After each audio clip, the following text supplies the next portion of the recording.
আজ ফের আরও একবার প্রশান্ত কিশোর বিজেপির জয়ের বিষয়ে আত্মবিশ্বাসী। বাংলায় বিজেপিকে কেউ ঠেকাতে পারবে না, এমনই মন্তব্য করলেন প্রশান্ত কিশোর।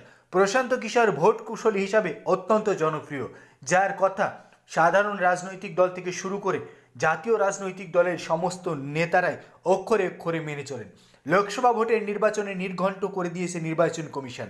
শেষ পর্যায়ে প্রস্তুতিও সেরে ফেলছে রাজনৈতিক দলগুলি। প্রচারে কেউ কোনো খামতি রাখছে না। শাসক বিরোধী তরজায় সরগরম রাজ্য রাজনীতি। এমন আবহে বাংলাকে পাখির চোখ করে এগিয়ে চলেছে শুভেন্দু সুকান্তর নেতৃত্বে রাজ্য বিজেপি। এমন পরিস্থিতিতে আসন্ন নির্বাচনে বাংলার ফলাফল কী হবে, কি ভবিষ্যৎবাণী, তা স্পষ্ট করে দিল প্রশান্ত কিশোর।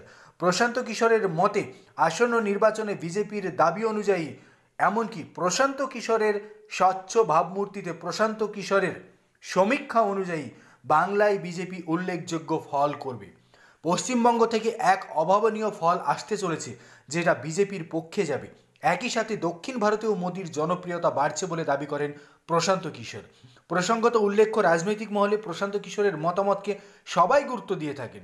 সে 2014 সালে মোদির উত্থান হোক কিংবা 2021 সালে ফের বাংলায় তৃণমূলের ফিরে আসা, এই সব কিছুতেই প্রশান্ত কিশোরের ভূমিকা যথেষ্ট তাৎপর্যপূর্ণ। তাই আসন্ন নির্বাচনের পূর্বে তার মন্তব্যকে যথেষ্ট গুরুত্ব সহকারে দেখছে রাজনৈতিক কারবারিরা।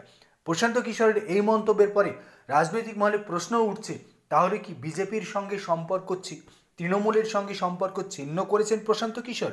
ইতিমধ্যে একাধিক ইন্টারভিউ দিয়েছেন তিনি। প্রায় সব জায়গাতেই তিনি স্পষ্ট করে দিয়েছেন যে আসন্ন লোকসভায় বিজেপিকে ঠেকানোর ক্ষমতা কারোর নেই। এমনকি বাংলাতেও যে জয়ের পাল্লা যে বিজেপির দিকেই রয়েছে, তা পিকের কথাতেই স্পষ্ট। তার মতে বিরোধীরাই মোদির জয়ের পথ আরও স্পষ্ট করে দিচ্ছে। বিজেপির জয়ের কারণ হিসাবে সাতটি কারণও তুলে ধরেছেন এই ভোট কুশলী।